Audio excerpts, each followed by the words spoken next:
What if your last meal fed a miracle? What if one quiet act of kindness opened the door to something divine? This is the story of a man who gave everything and received more than he could ever imagine. A long time ago, in a quiet village surrounded by fields and forests, there lived a humble man named Daniel. He had very little, just a small home, a patch of land, and his loving wife, Grace. But what he lacked in wealth, he made up for with a generous heart. Daniel believed in helping anyone in need. If a stray dog looked hungry while he worked in the fields, he'd feed it from his lunchbox. If a tired traveler passed by, Daniel would offer him water, sometimes even his own food. The village admired him, but not everyone shared his views. His wife, Grace, often shook her head in frustration. "Daniel, you're too kind.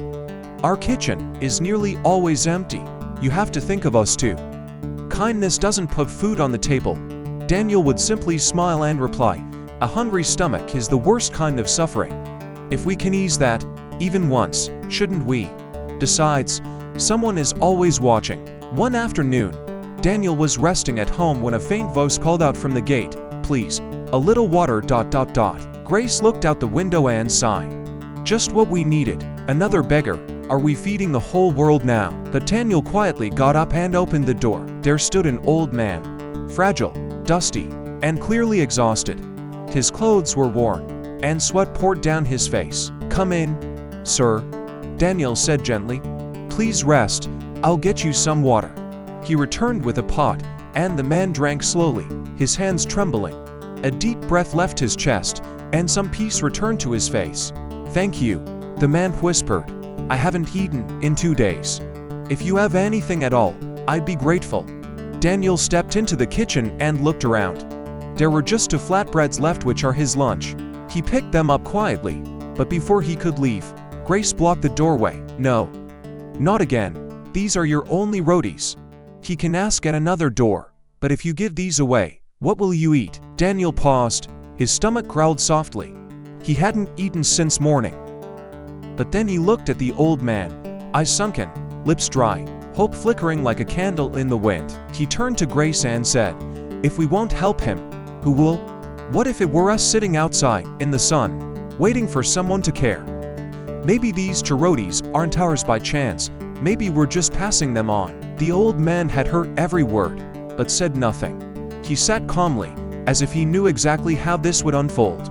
Daniel walked over and placed the bread in front of him. "Sir, this is all we have today, but it's yours. Please eat." The man nodded softly and began to eat, slowly, silently. When he finished, he drank a little more water, stood up, and reached into his worn-out bag. He pulled out a shimmering golden bowl, glowing faintly in the sunlight. "Take this," he said.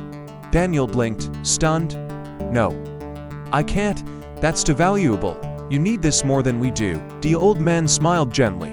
"A king gave this to me last week, but I have no use for gold. I've been waiting for someone who deserves it, and today, I found him." He stepped closer. "You gave away your last meal, not for reward, but from your heart.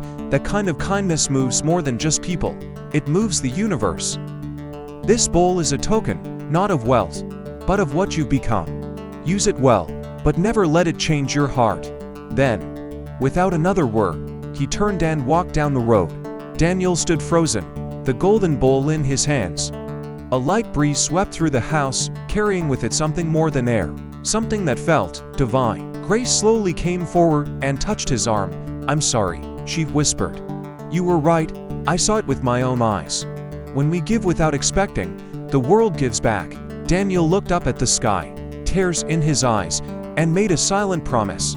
"No matter how little I have, I will always share." True kindness expects nothing, and yet, it often receives more than it gave. Because when we give with a pure heart, even the universe takes notice. Thank you very much for watching. Please like, share, and subscribe this channel to watch more stories like this.